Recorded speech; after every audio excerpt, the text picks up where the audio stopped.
Que Jesus nos abençoe e nos aquiete os ânimos. Eu vou chamar o nosso músico, Christian Cardoso, para fazer uma vibração musical.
Que hoje aqui está vindo uma grande festa aqui em Rio de Contas. Se eu soubesse dessa festa, eu não teria marcado, porque a grande maioria do pessoal de Rio de Contas é espiritólogo, sabe? E no dia das festas, aí eles preferem, e eu estou achando pouca gente, mas tem muitos irmãos nossos aqui para ouvir a sua palestra. Então, nós vamos ver essa mensagem aqui para a nossa reflexão. O arrependimento, conquanto seja o primeiro passo para a regeneração, não basta por si só. São precisas a expiação e a reparação. Arrependimento, expiação e reparação constitui, portanto, a as 3 condições necessárias para apagar os traços de uma falta e suas consequências.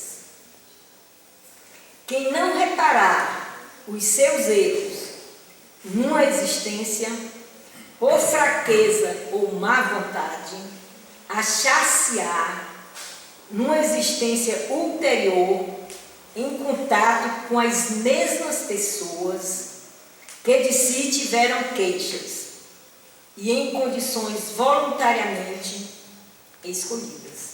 O céu e o inferno, código penal da vida futura.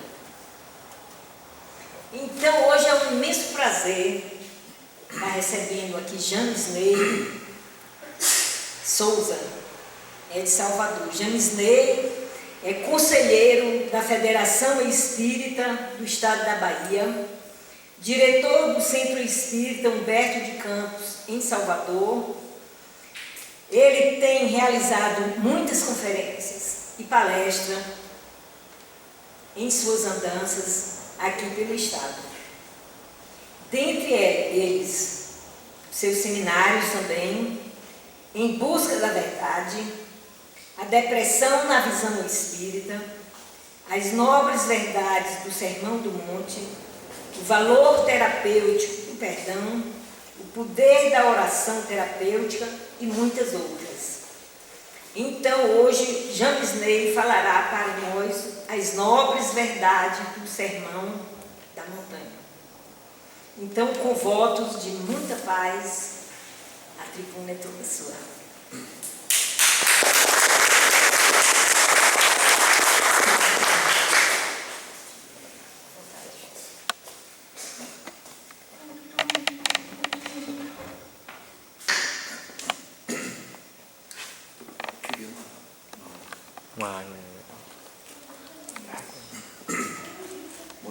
Muito boa noite, meus caros irmãos, minhas caras irmãs, que Jesus nos abençoe. Para mim é uma grata alegria de estar aqui com vocês nesta casa de oração, especialmente aqui na cidade de Rio de Contas, que é a primeira vez que eu estou vindo aqui a esta cidade, a esta região. Mucugê eu já conheço, a região lá do Palmeiras, Vale do Capão, Ceabra, mas Rio de Contas, para mim é a primeira vez. E falar da doutrina espírita nesses dias atuais, onde todos nós somos convidados a uma autorreflexão no que se diz respeito à questão da mudança de comportamento que a humanidade está passando. Um grande companheiro nosso, colega do movimento espírita do estado da Bahia, o meu amigo Djalma Mota Argolo, nos anos 90, ele publicou um livro, cujo nome desse livro chama-se Quando o Amor Veio à Terra. Eu sempre gosto de iniciar as nossas palestras com essa citação deste livro, Quando o Amor Veio à Terra. Quando o amor veio à Terra, era a materialização do espírito mais perfeito que aqui viveu entre nós, que mais tarde Allan Kardec, ao questionar aos espíritos quem foi o espírito mais perfeito que viveu entre todos nós e os espíritos do mundo maior, iria dizer que certamente foi Jesus, quando o amor veio à Terra. Era a materialização do amor de Deus na face da terra para nos apresentar uma nova proposta de boa nova para a humanidade. E Jesus, quando aqui esteve conosco, durante a sua grande missão de 3 anos de divulgação da boa nova do teu evangelho, Jesus certamente falava através de parábolas, ou parábola em latim, e em um dos momentos mais marcantes da grande grandeza deste espírito altamente evoluído, que veio com a missão de implantar o reino de Deus em nossos corações. Ele iria, naquele mês de junho, em um domingo, na velha Palestina. O sol já estava indo embora, quando ele, o grande Rabi da Galileia, levantou a sua voz divina e começou a falar sobre as nobrezas das bem-aventuranças.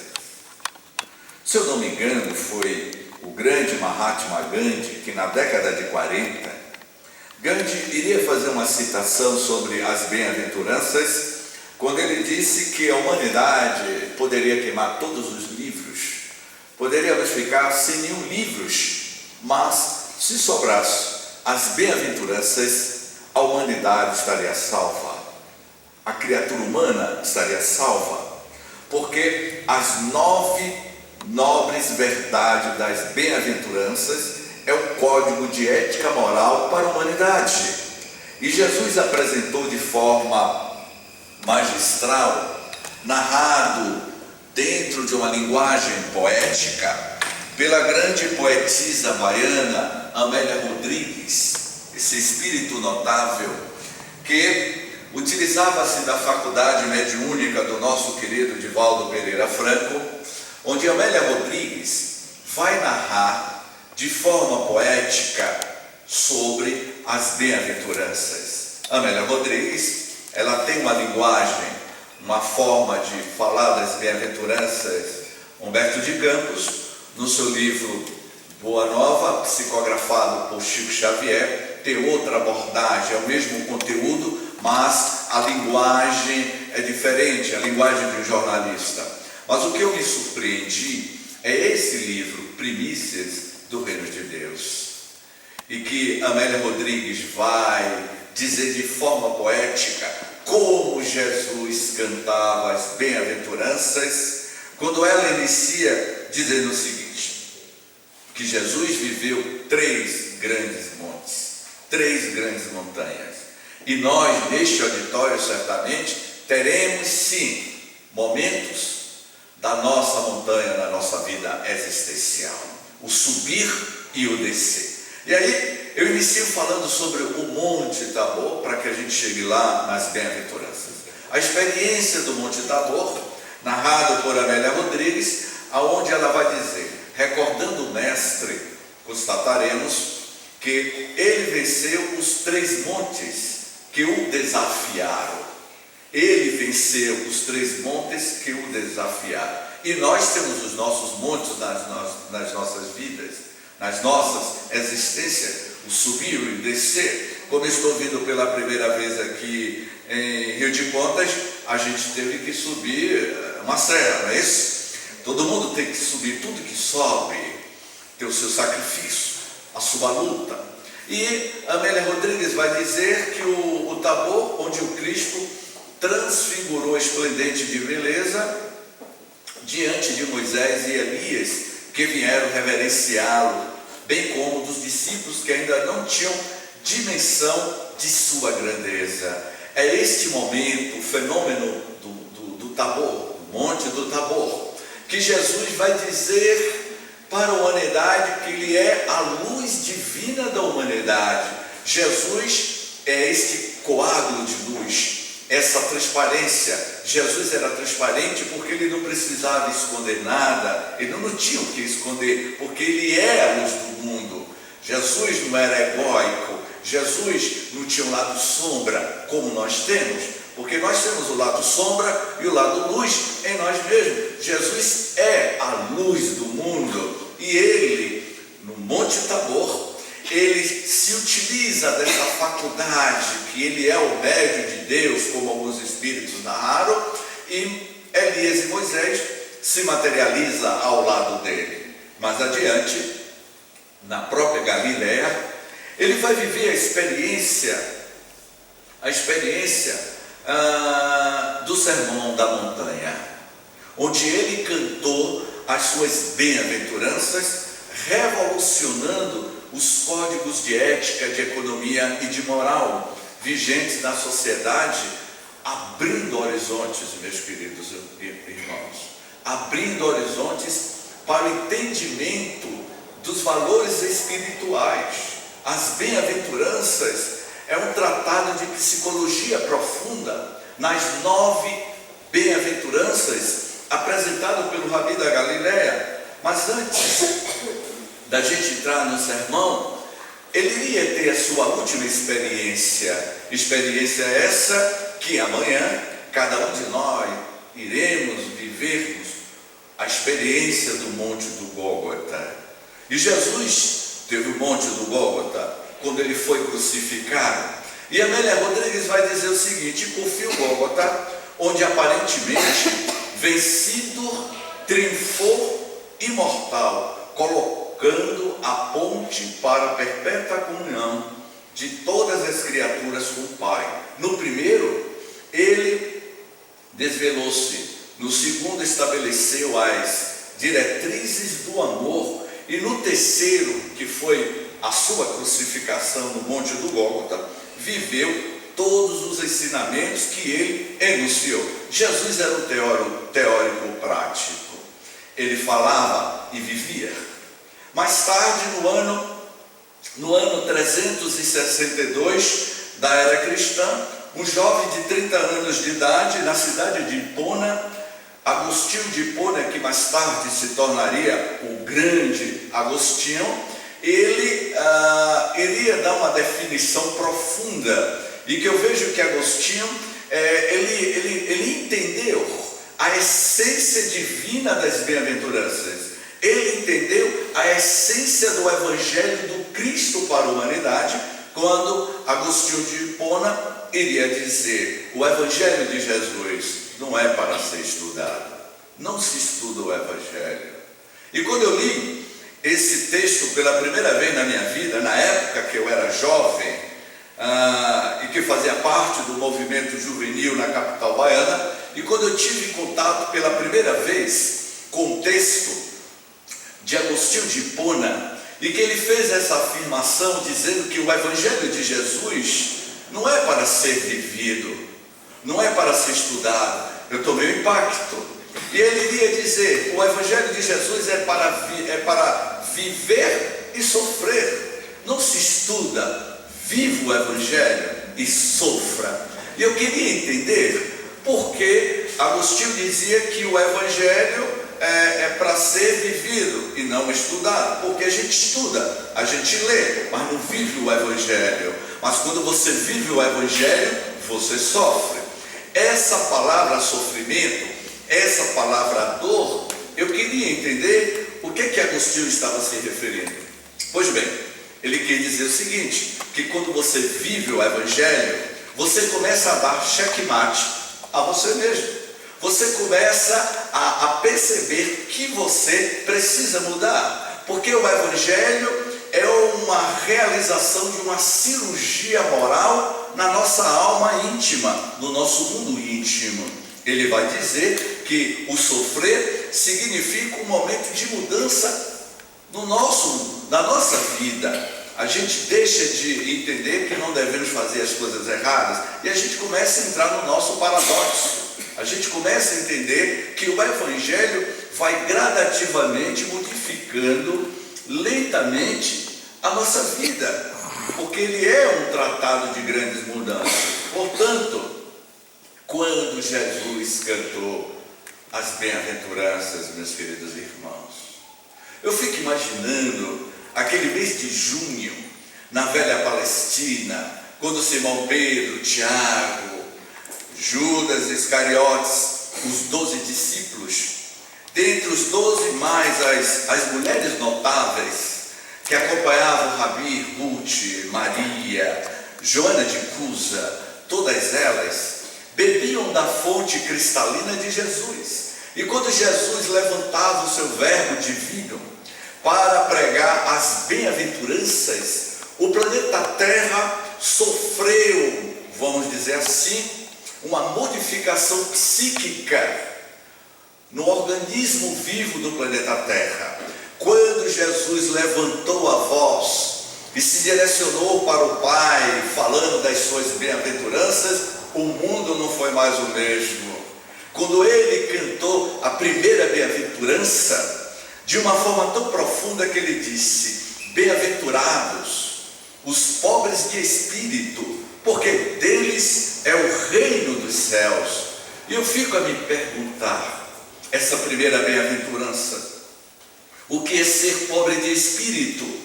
Porque deles é o reino dos céus. Aquele que é pobre de espírito amanhã vai entrar no reino de Deus. E Amélia Rodrigues, de forma poética, ela analisa essa primeira bem-aventurança dizendo o seguinte: eram pobres, no entanto, quantos deles portavam os tesouros da riqueza do espírito, espírito rico de revolta, possuidor de paixões, dono de vasto cabedal de angústia e mágoa. Eu me lembro que durante a nossa trajetória, na nossa vida, eu trabalhava numa empresa cujo diretor da empresa me chamou. Eu sou editor, sou publicitário de formação, trabalho numa empresa de comunicação em Salvador. E o diretor da empresa na época me chamou e disse: James, eu quero que você assuma mais cargos na empresa. Eu virei para ele e disse que não queria mais cargo. Mas eu vou aumentar o seu salário. Eu não quero que aumente o meu salário, eu estou pedindo demissão. Nesse tempo de crise, a gente pedindo demissão. Eu disse: senhor doutor Benevaldo, eu estou entregando a minha carta de demissão. Ele disse: mas James, você já trabalha aqui há muitos anos? E o que foi que houve? Você tem um bom salário, eu vou melhorar o seu salário. E nesses anos, nesses 2, 3 anos que se passou, a gente vive um momento de expectativa. E você pedindo para ser demitido, eu virei e disse a ele: eu quero ser demitido. Por quê? Sabe o que é? Eu já fiz você ficar rico. Eu já fiz você ficar rico. Eu vou fazer outra pessoa ficar rica. Ele virou para mim e disse: Simão, você não quer ganhar dinheiro? Eu disse: quero ganhar dinheiro. Todo mundo aqui quer ganhar dinheiro? Eu vou beber água enquanto vocês pensam.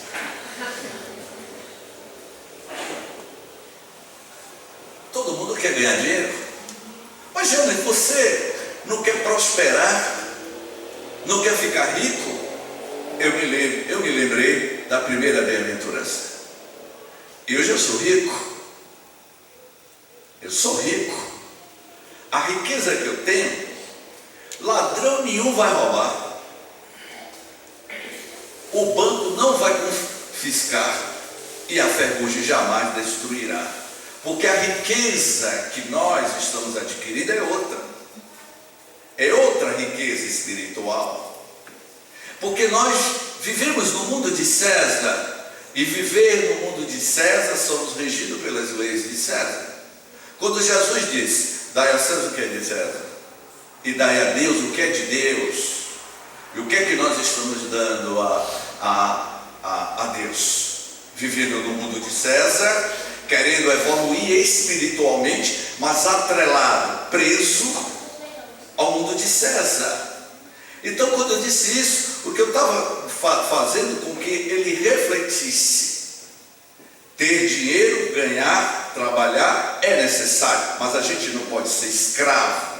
A gente tem que administrar os bens materiais e não deixar que os bens materiais nos administrem. Portanto, meus queridos irmãos, quando Jesus, nessa primeira bem-aventurança, ele diz: os ricos possuem moedas e títulos, propriedades e espíritos ricos de ambições, de orgulho e de messianismo. É difícil esse tal do orgulho, não é? Esse tal do nosso orgulho, dessa estrutura do orgulho. Tem gente que tem um orgulho do tamanho de um vagalume. Tem gente que tem orgulho do tamanho de um alfinete. Tem gente que tem orgulho do tamanho de uma bola de futebol. E tem gente que tem orgulho do tamanho do planeta Terra. Nós é que vamos dar a intensidade do orgulho, do egoísmo, melhor dizendo, do nosso egoísmo. Porque nós, ainda vivendo uma experiência divina na terra, ainda somos muito egoístas, muito presos ao materialismo. Porque a doutrina espírita prega a imortalidade da alma. André Luiz, do livro Conduta Espírita, André Luiz, na década de 50, ele iria dar uma definição primorosa sobre a doutrina espírita, o que é ser espírita, quando ele diz: os espíritas são os milionários da felicidade. E eu fico imaginando quando ele diz: se nós espíritas somos os milionários da felicidade. E o que é ser milionário da felicidade? Porque a doutrina espírita é a terceira revelação. Ela veio matar o materialismo, porque o maior inimigo da doutrina espírita, do espiritismo, é o materialismo. Os espíritas são os milionários da felicidade, porque a doutrina espírita lhe propõe uma revolução íntima em você. Você quebra os grilhões da sua própria ignorância. Então, quando Amélia Rodrigues vai definindo nessa primeira bem-aventuranças, os pobres de espírito são os livres de posses e ambições, amantes da liberdade. Eu ando muito no Vale do Capão. Eu já tenho 7 anos que eu vou lá para o Vale do Capão. E quando eu estou lá no Vale do Capão, eu fico hospedado em uma barraca de camping, em cima de uma árvore de 3 metros de altura. Não tem nada. Não pense que tem chuveiro elétrico, que não tem chuveiro elétrico. Não tem nenhum conforto. Durmo dentro de um saco, aquele saco de dormir. Já passei 40 dias vivendo dentro dessa barraca, numa árvore, em um sítio, a 9 quilômetros da vila. E quando eu retorno para Salvador, e que a gente entra na sua mansão, na mansão de cada um de nós, neste auditório, porque todo mundo tem uma mansão, tem uma casa. E quando eu volto para a minha casa, e que eu chego na minha residência, e eu fico a me perguntar: James, para que tanto objeto dentro de casa?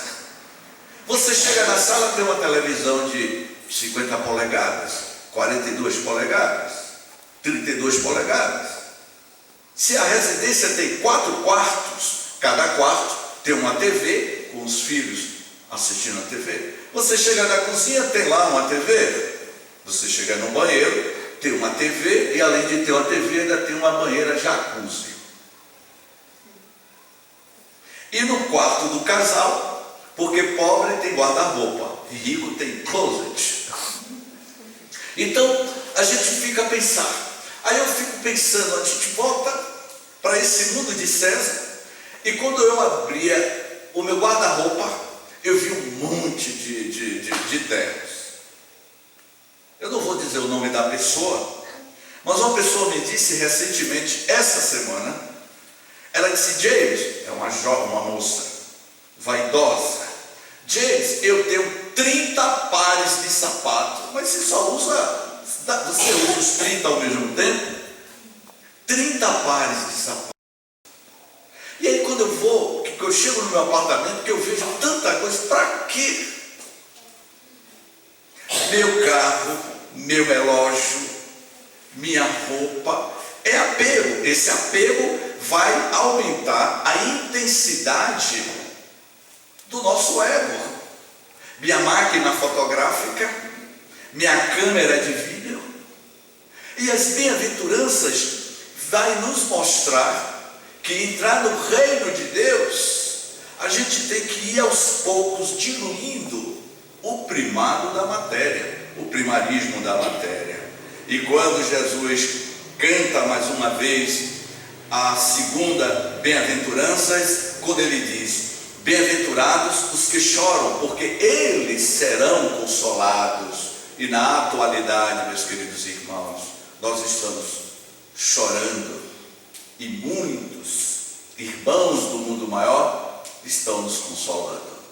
Quando Amélia Rodrigues vai dizer de forma poética essa passagem das bem-aventuranças, os que choram, porque eles serão consolados. Porque a humanidade, sim, está sendo consolada. Porque a humanidade, o planeta Terra, a Mãe Gaia, como é conhecido por alguns estudiosos da área da ecologia ambiental, vai dizer que o planeta Terra é a Mãe Gaia, é este organismo vivo, esse organismo que tem vida própria, porque nós somos a extensão orgânica do planeta Terra. E Amélia Rodrigues, nessas bem-aventuranças, ela vai dizer: o olho é a candeia do corpo, e todos os olhos sentiram lágrimas. O olho é a candeia do corpo, o olho é a candeia da alma. É pelo olho que a gente derrama as nossas lágrimas de alegria ou de tristeza. E ela mais adiante vai dizer que longa é a estrada do sofrimento de cada um de nós. Cada um de nós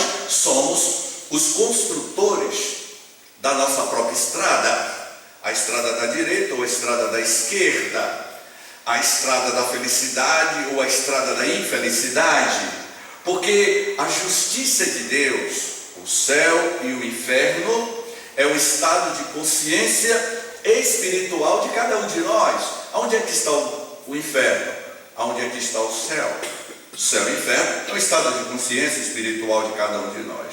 Então ela diz: longa é a estrada do sofrimento, rudes e cruéis os dias em que se vive esses momentos de transição que nós estamos passando.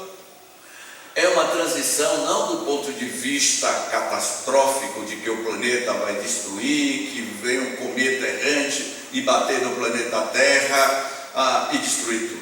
Isso vai acontecer, mas não agora.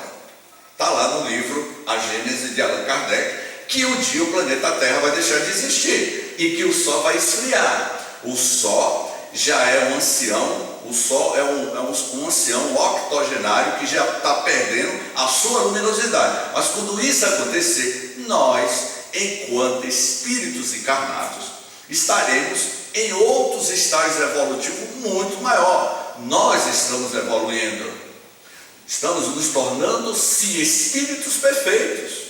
E quando isso ocorrer, o espírito, que é a centelha divina, o princípio inteligente do universo, como os espíritos responderam a Kardec.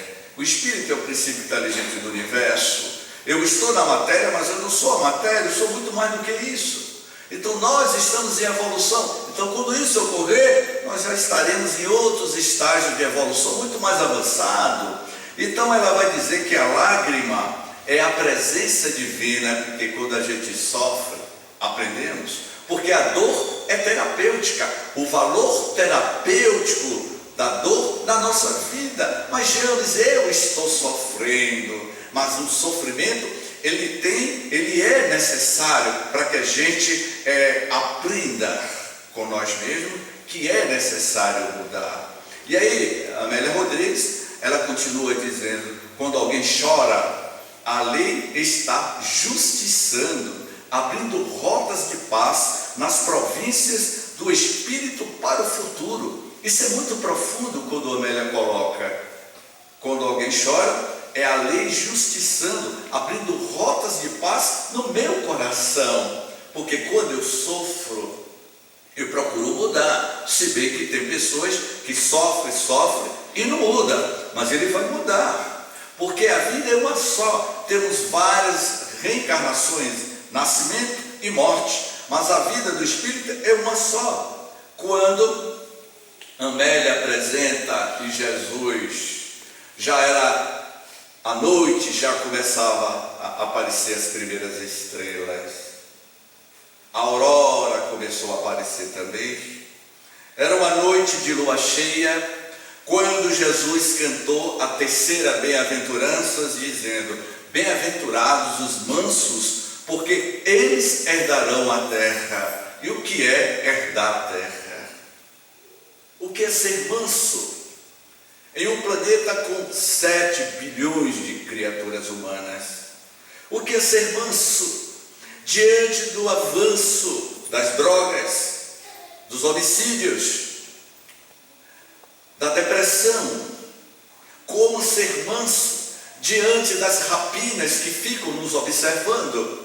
E Jesus vai dizer dentro dessa terceira bem-aventurança da seguinte forma: a terra sempre pertenceu aos poderosos, que aliciam a impiedade, a astúcia, e podem esmagar, tripudiando sobre os tímidos e brandos.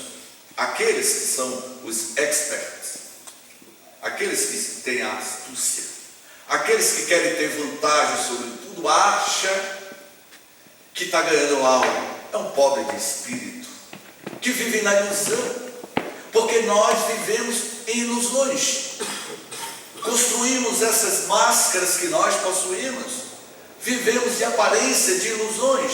Eu vou dar uma pausa aqui nessa terceira bem-aventurança. Eu estava em um clube francês, na ilha de Taparica, cujo nome desse clube chama-se Mediterrâneo.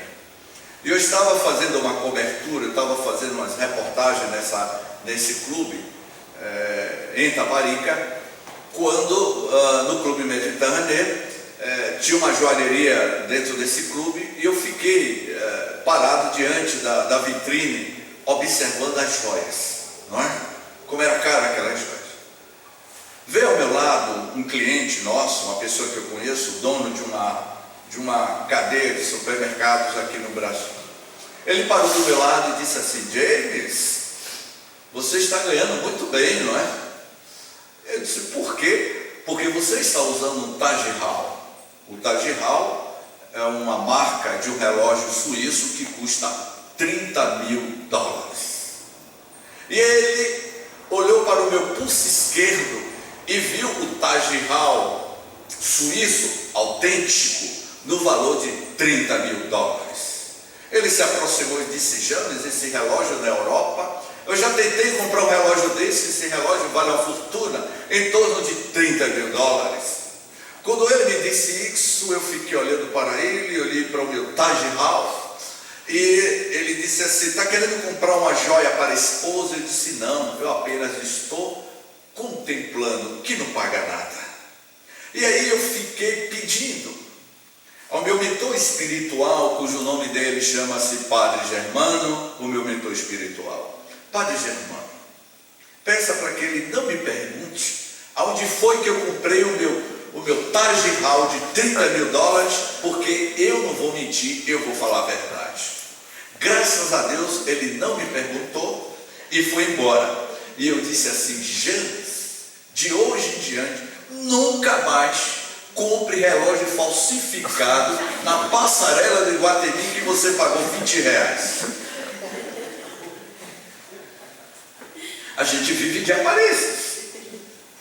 Eu estava no clube francês, usando o Taj Hall, ele nunca ia imaginar que eu comprei o relógio no camelô. Então nós adoramos viver de aparência. Seja autêntico, como Jesus foi. Ele disse: eu sou a luz do mundo, a luz da vida. Simão Pedro, no dia do Sermão da Montanha, Simão perguntou a Jesus: mestre, o que é a verdade? E Jesus respondeu: a verdade, Simão Pedro, é a luz divina. Porque a gente tem medo da luz, porque a luz nos incomoda. A intensidade da luz atrapalha, porque nós ainda vivemos o nosso Dr. Jack, o médico monstro. Nós vivemos muito o lado sombra de cada um de nós. Então, quando ele fala nessa terceira bem-aventurança, quando ele diz: mas a brandura é a aureola da paz, a irmã do equilíbrio. A palavra-chave é a irmã do equilíbrio. E qual é o equilíbrio que eu estou procurando conquistar para o meu autoconhecimento nesse momento de transição que o mundo está passando? Buscando a brandura, ser pacífico diante do outro. A gente não consegue ser pacífico no trânsito em Salvador ou em qualquer local. Então, Amélia Rodrigues continua dizendo que os brandos são os possuidores da terra que ninguém arrebata, do lar que ninguém corrompe, do país onde as BCs são fecundas. Ser brando e pacífico é uma conquista interior, é uma conquista da alma, é uma conquista do espírito. A gente pode estar diante de uma grande tempestade, mas seja sereno.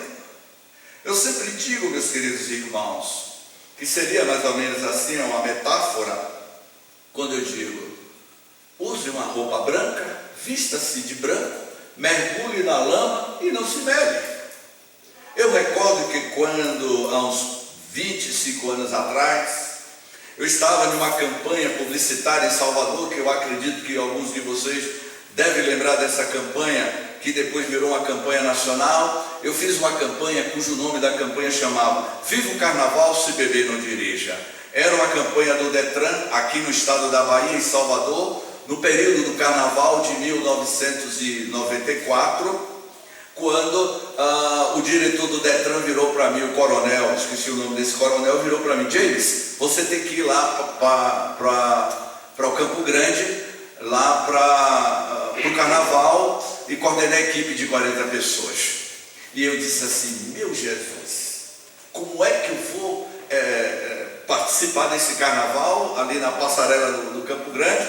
Eu tinha que estar lá dentro de cada bloco, fazendo a distribuição da campanha. E aí eu disse assim: eu estarei lá. Quem estará lá é o meu corpo. O corpo estará lá, mas a minha consciência espiritual vai estar fora. Quem comanda o corpo, quem é? A presidente da instituição me disse, antes de vir para cá: James, pode perguntar que a plateia lá adora participar. E eu estou vendo todo mundo calado. E o corpo? Eu ia para o carnaval, que eu tinha que trabalhar. Era, sabe, uma energia pesada, aquelas meninas cheirando o cheirinho da loló, né? O cheirinho da loló daquela época, de 94, aquela coisa. E eu estava lá. Eu estava no contexto, mas não me envolvia emocionalmente. Essa é a proposta de você fazer parte do mundo de César, mas não se envolver emocionalmente com algumas questões.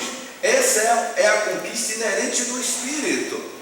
E a gente aprende isso na prática. Imagine o senhor receber um convite para trabalhar numa empresa de cerveja, e que o diretor nacional de cerveja vem a Salvador e ele diz assim: meu amigo James, eu quero que você seja diretor comercial dessa empresa de cerveja aqui em Salvador. Inicialmente você vai ter um salário de 14 mil reais, mas algumas comissões vai dar aí uns 19 mil reais. Bom salário, não é? O senhor deu risada. E aí, James, quando é que você começa? Eu disse: doutor Sérgio, infelizmente eu não tenho condições nenhuma de assumir a direção comercial dessa empresa de cerveja em Salvador. Mas por quê? Eu disse: não dá, eu não tenho condições nenhuma. Como é o nome da senhora? Neuma. Você já pensou? Neuma, liga para mim: James, eu quero que você venha a Rio de Contas para proferir uma palestra sobre as consequências do alcoolismo na vida do espírito. O tema da Semana Espírita de Rio de Contas é sobre as drogas e as suas consequências. E aí eu aceito e venho. Eu venho de carro, mas eu venho com o carro da empresa com a logomarca da cerveja. E para aqui na porta. O que ela vai dizer? James, isso é um paradoxo. Lembra de Santo Agostinho, que eu falei de Santo Agostinho?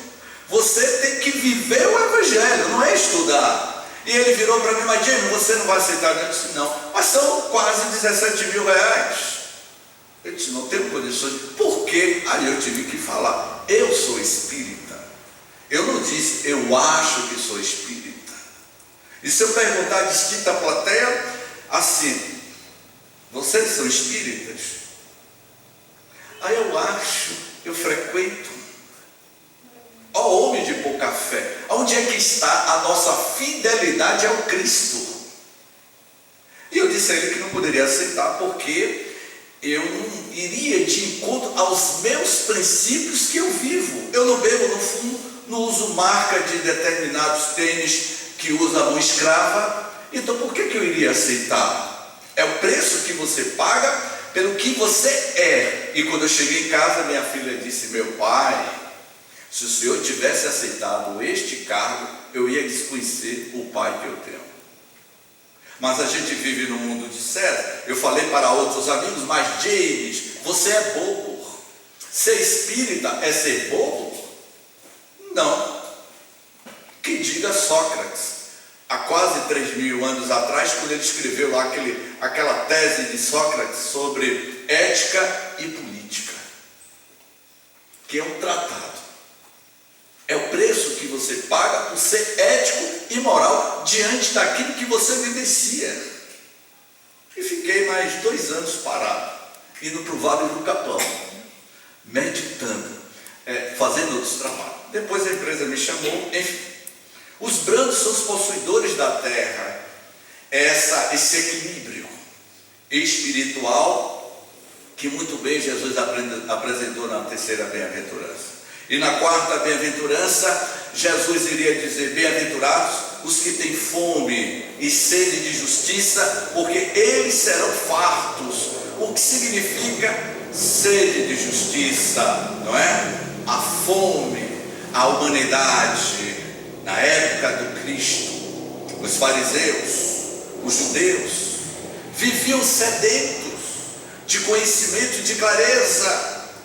Jesus, na sua célebre colocação, foi um dos momentos ápice daquele Cristo planetário sobre a face da terra, quando Jesus recebeu uma infinidade de chicotadas sobre o seu corpo, carregando aquele pedaço de madeira. E no monte do Gólgota, aquele legionário atravessa em suas palmas um prego de 25 centímetros, e ele é pendurado diante da sua genitora. Eu fico imaginando a dor da mãe de Maria, vendo o filho que ela trouxe ao mundo, especialmente o Filho de Deus, sendo crucificado, as lágrimas que Maria derramou, a dor que aquela mãe sentiu quando viu o próprio filho de braços abertos sendo crucificado. Mas ela não sentiu raiva, Maria não sentiu mágoa, Maria não ficou ressentida, ela compreendia, porque ela sabia que Jesus é o Filho de Deus, o enviado, o avatar divino, o grande Cristo planetário.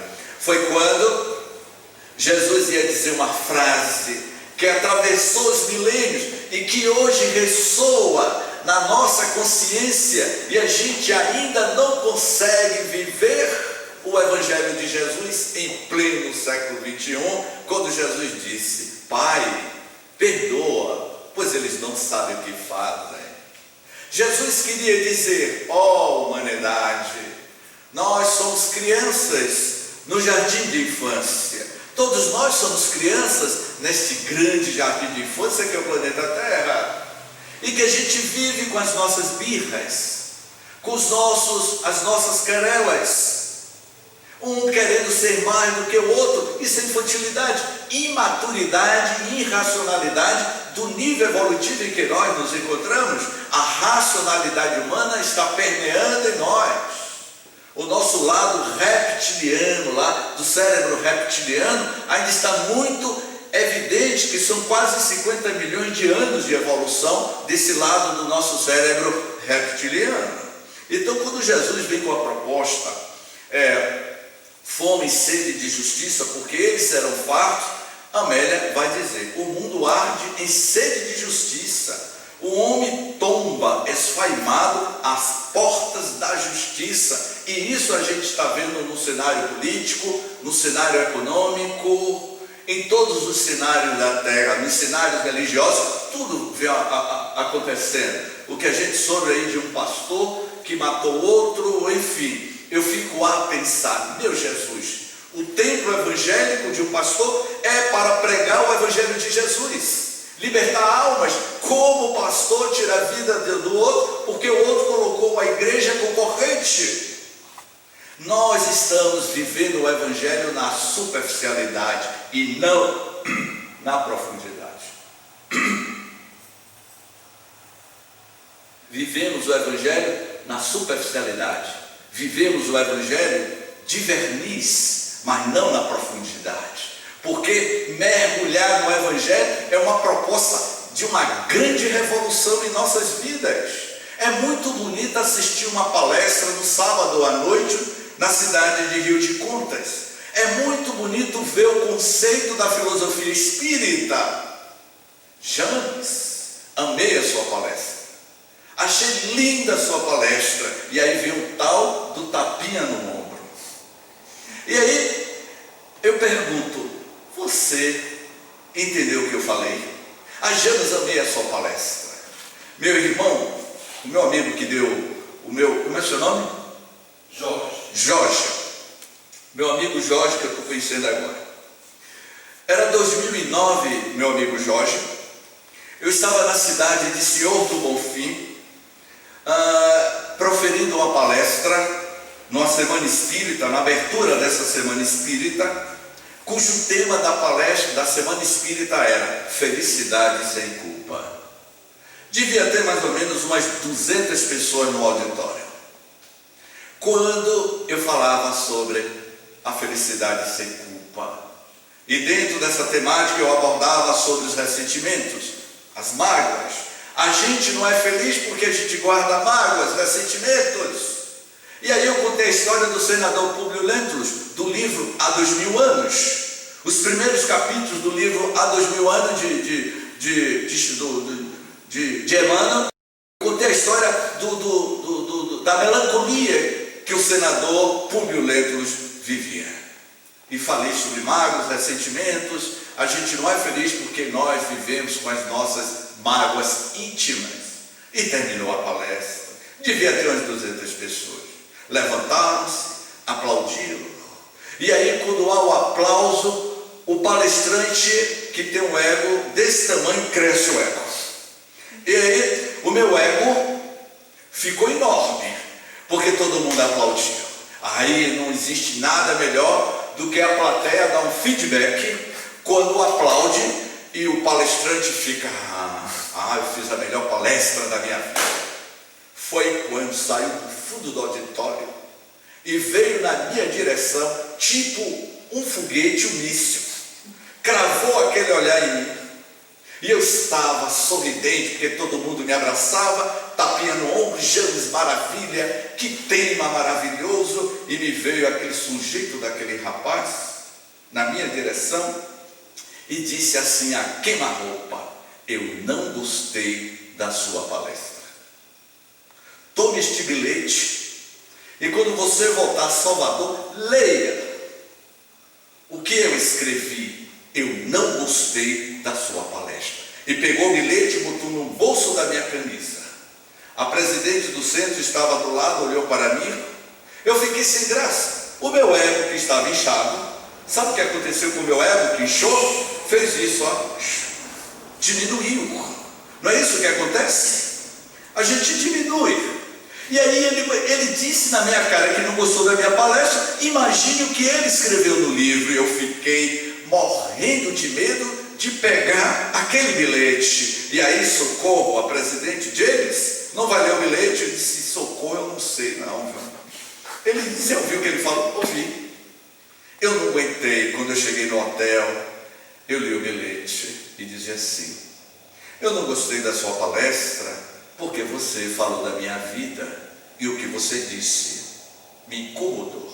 Foi aí, Jorge, que eu entendi que foi a melhor palestra que eu fiz na minha vida. Sabe por quê? Porque as 199 pessoas que aplaudiram e disseram que amaram, não me entendeu o que eu falei. E aquele rapaz que disse que não gostou da minha palestra, foi o único que entendeu e que o tema mexeu com o seu mundo emocional. Portanto, as bem-aventuranças têm essa proposta de fazer com que a criatura humana passe por essas mudanças. Então Jesus, quando estava falando das bem-aventuranças, ele estava realizando essa catarse, essa transformação no mundo íntimo nosso, quando ele diz: bem-aventurados os misericordiosos, porque eles alcançarão misericórdia. E o que é alcançar misericórdia? A misericórdia que se doa é luz que se atira no próprio caminho, amor que se dilata pela trilha onde todos seguem. Isso é misericórdia. Tende compaixão, tende misericórdia por aquele que lhe persegue, por aquele que tenta prejudicar a tua vida. Não revide, tenha misericórdia.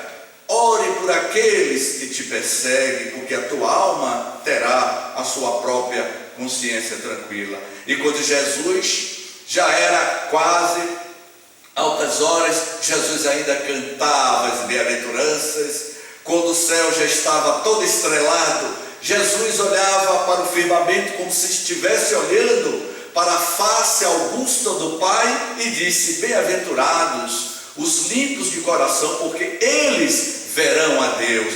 Essa sexta nobre verdade das bem-aventuranças é a síntese da grande mensagem que o Rabi da Galileia legou à humanidade, quando ele diz: bem-aventurados os limpos de coração, porque eles verão a Deus. E o que é ser limpo de coração? O que é ser limpo de coração? Como limpar o coração? Como é possível limpar o coração para que eu veja a Deus? E Amélia Rodrigues vai dizer: limpar o coração nascente dos sentimentos para ver a Deus. A nossa alma, para que eu sinta a divina presença, eu preciso lavar a alma, eu preciso ter o coração limpo, sem mágoa, sem rancor, sem nenhum negativismo. E ela diz: abrir os olhos do sentimento para ver o que a inteligência sonha e não alcança. Abrir os olhos do sentimento para ver o que a inteligência sonha e não alcança. Porque nós somos lógicos, usamos a racionalidade, a lógica, e não usamos o sentimento.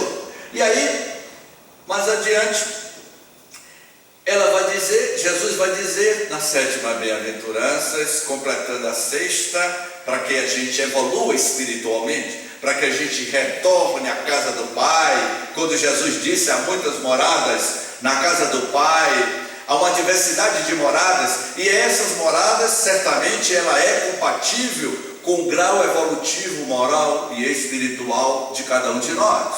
Então ele vai dizer na sétima: bem-aventurados os pacificadores, porque eles serão chamados filhos de Deus. Aquele que prega a paz interior, o pasear, como o nosso querido Divaldo sempre fala, o verbo pasear. A gente precisa viver a paz em nós, para que a gente seja a extensão dessa paz para com o próximo. E quando Jesus cita nessa sétima bem-aventuranças, Amélia Rodrigues vai dizer: herdarão a terra os filhos de Deus, porque estes mansos e cordados serão brandos de coração, de pureza da alma. A gente fala de amor, de caridade, mas o que nós estamos fazendo para amarmos a nós mesmos? Amar a Deus sobre todas as coisas e ao próximo como a si mesmo. É muito fácil. Quem revolucionou este conceito no ano de 2000 foi Joana de Ângeles, em comemoração aos 2000 anos do Evangelho de Jesus. Joana de Ângeles, no livro O Evangelho e a Psicologia Profunda, Joana vai dizer: para você amar a Deus, é necessário primeiro amar a si. Ame você primeiro. No momento que você tem respeito a você mesmo, dignidade com você mesmo, amor por você mesmo, que você procura compreender a você mesmo, agora você está capacitado para amar o próximo. O próximo não é o vizinho, o próximo não é o outro que está do outro lado do mundo, o próximo é o que está dentro da sua casa. E quando você ama aquele mais próximo, que é aqueles que vivem com você, de laços consanguíneos, e que você ama, quando você ama o próximo e começa a amar a Deus, significa que você está amando a humanidade. Eu me lembro que James Ney, eu estou falando de mim mesmo, peço licença, na época do culto do Evangelho no Lar, na minha residência, quando eu tinha 17 anos de idade, minha mãe e meu pai no Evangelho, e caiu essa parte, quem é minha mãe, quem é meus pais. E aí meu pai foi fundador do Centro Espírita Humberto de Campos, em Salvador. E meu pai me perguntou: James, você pode interpretar essa passagem, quem é meu pai e quem são meus irmãos? Aí eu olhei para a Dona Vanilda é minha mãe. Eu olhei para ela e disse: a senhora não é minha mãe. Para que eu fui dizer isso? Ela não entendeu. Ela não entendeu a profundidade, o que Jesus estava querendo dizer. Porque quando você ama, é um amor holístico, é um amor ampliado, é um amor incondicional, seja a quem for. É um amor dilatado. Eu não posso amar apenas o meu vizinho, a minha família. Ame a humanidade. Essa é a proposta do Evangelho de Jesus nas suas bem-aventuranças.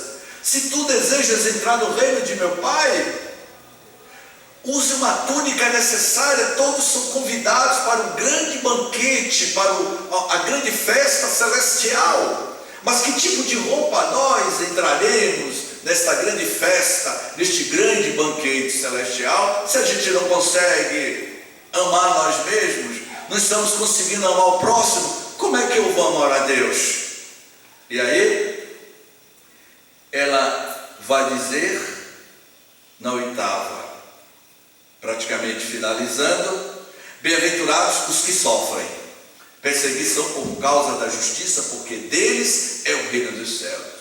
Sofrer é o tal da sofrência que a gente ouve de vez em quando aí em uma música. É o tal da dor. A gente sofre porque a gente não consegue perdoar. Como é difícil perdoar, meus queridos irmãos e irmãs. Mas Jesus iria dizer: perdoai 70 vezes 7. E a gente não consegue.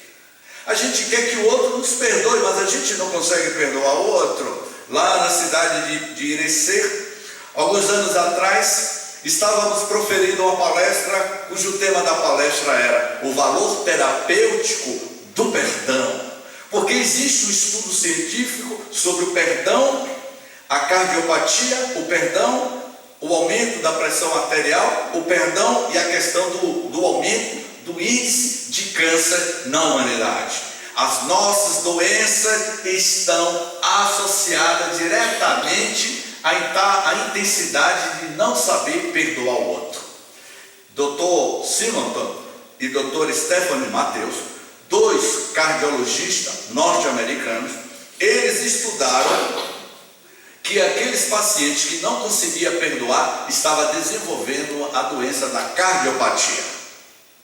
E lá em Irecê, em uma dessas nossas palestras, em Xique-Xique, na cidade de Xique-Xique, uma jovem de uns 30 anos de idade, sentada na primeira fila e falando do valor terapêutico do perdão. Perdoe! É fácil para o palestrante, não é, Jorge? A gente falar: perdoe, perdoe. E aí ela disse assim: é porque não foi para o senhor. Eu fui traída. Eu fui noiva durante 10 anos. Ele me enganou durante 10 anos. Me largou e ficou com a outra, ainda mora na cidade. Ela recebeu uma punhalada no coração. Ela não conseguia perdoar. Eu disse: há quanto tempo a senhorita está assim? Já tem 5 anos. Até o tom que ela falava era de raiva. Mas já passaram 5 anos. Mas eu não consigo. Dr. Stephanie Matthews vai dizer que o perdão, ele é proporcional à intensidade da dor. Eu posso perdoar facilmente, ele pode demorar muito mais. Cada um tem o seu tempo. O perdão requer tempo para que cada um vá diluindo esse sentimento negativo da tua alma. Mas quando Jesus diz nessa oitava, a gente já está finalizando, bem-aventurados que sofrem perseguição por causa da justiça, porque deles é o reino dos céus. O sofrimento, meus queridos irmãos, consequente à perseguição, é dádiva que reclama o espírito de paz, prodigalizando a ventura. O perseguidor é infeliz, infelicitador. Enfermo faz-se calceta. Aquele que persegue é mais infeliz daquele que está sendo vítima. Aquele que persegue é uma criatura que precisa de amor, de compaixão. O que a gente precisa, por definitivo, meus queridos irmãos, é desenvolver o sentimento de amorosidade, compaixão para com o próximo, e não ser cubos de gelo, indivíduos frios, calculistas. E, finalizando, a nona bem-aventurança, quando Jesus olha para Simão Pedro, Tiago em lágrimas, o jovem João evangelista, dentre os 12, ele era o jovem, aquele que seria o último a desencarnar, foi o único que não foi crucificado e perseguido, foi João evangelista, que morreu octogenário na ilha de Patmos. João jovem estava com o coração iluminado, com a sinfonia da vida das bem-aventuranças, quando Jesus dá a síntese das bem-aventuranças. Bem-aventurados sois vós, quando vós injuriarem e perseguiram, e mentindo disseram todo mal contra vós por minha causa. Exultai e alegrai-vos, porque grande é o vosso galardão nos céus, porque assim perseguiram os profetas que foram antes de vós. Quando me chamaram uma certa vez, na cidade de Salvador, dentro de um táxi, o cidadão me disse que eu era filho do Satanás e do capeta, pelo simples fato de eu ter dito a ele que era espírita. E aí a gente sofre. Eu cheguei numa cidade no interior da Bahia para proferir uma palestra, e um irmão de uma igreja pediu que as pessoas não fossem assistir a palestra, porque o filho do Daimon estaria lá presente. O sacrifício como coroamento da fé em testemunho à convicção é essa última bem-aventurança. O nosso sacrifício como coroamento da fé em testemunho à nossa convicção. Foi por isso que Jesus disse: ó homem de pouca fé, se tu tiveres fé do tamanho de um grão de mostarda, removerá a montanha. Jesus falava através de metáforas, de parábolas. Essa montanha são as nossas dificuldades íntimas, que a gente não consegue superar. Tenha a fé do tamanho de um grão de mostarda, que você vai revolucionar o mundo. Mude você, porque o mundo mudará. E aí ela encerra, Amélia Rodrigues, dizendo o seguinte: a carta magna foi apresentada, as boas novas foram cantadas aos ouvidos dos séculos. E ela dá uma síntese das bem-aventuranças, dizendo o seguinte: o sermão do monte são o alfa e o ômega da doutrina de Jesus. O alfa e o ômega. Essa doutrina maravilhosa, essa doutrina de luz, que André Luiz nos disse: os espíritas são os milionários da felicidade. E esse grande tesouro que Jesus legou à humanidade, o advento da terceira revelação. O que a gente está fazendo com este grande tesouro que são as bem-aventuranças? Jogando na lama e não aproveitando para o nosso crescimento espiritual. Portanto, meus queridos irmãos, que o Evangelho de Jesus, que as bem-aventuranças, seja, por definitivo, a grande bússola para cada um de nós, que tenhamos o Evangelho de Jesus como essa bússola conduzindo a cada um de nós diante deste grande mar, deste grande oceano, e que muitas vezes alcançamos tempestade até levar o barco da vida ao porto seguro com as bem-aventuranças de Jesus. Que o Mestre Jesus e que os irmãos do mundo maior ilumine a cada um de nós, hoje e sempre. Muita paz.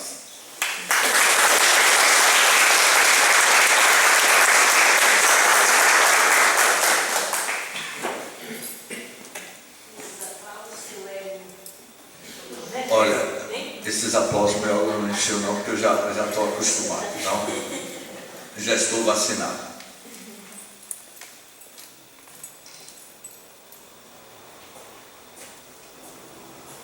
James Ney, os nossos mais sinceros agradecimentos e sinta-se convidados para outras vezes, quando você quiser. E para encerrar os nossos trabalhos de hoje, eu vou chamar a Christian para fazer mais um número musical. E depois agradecemos a todos vocês, retornando às nossas casas, fortalecidos, harmonizados e mais ricos com esse conhecimento que James Ney passou hoje para a gente. Muita paz a todos.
noite a todos.